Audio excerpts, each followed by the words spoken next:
Հին հայկական ավանդության անհրաժեշտ է, որ հարսանիքի ժամանակ ունենա մի նոր իր, մի հին իր,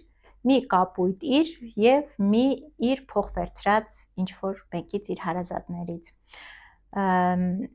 Նորը սովորաբար հարսի շորն է լինում ի նշան հարստության, ապագա կյանքի, առատության, հինը սովորաբար հարսի մոր ընտանեկան զարդերից է լինում, երբ հարսի մայրը տնից հանելուց հարսին նվիրում է այդ զարդը ի նշան, որ ընտանիքը միշտ հարսի հետ է։ Կապույտը հավատարմության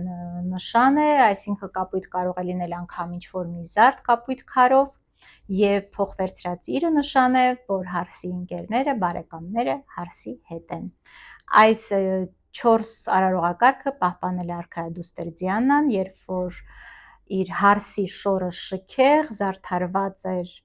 Եղիսաբեթ II-ի տատի Մարիայի ժանյակներով և գոտին վերջանում էին կապույտ քարերով,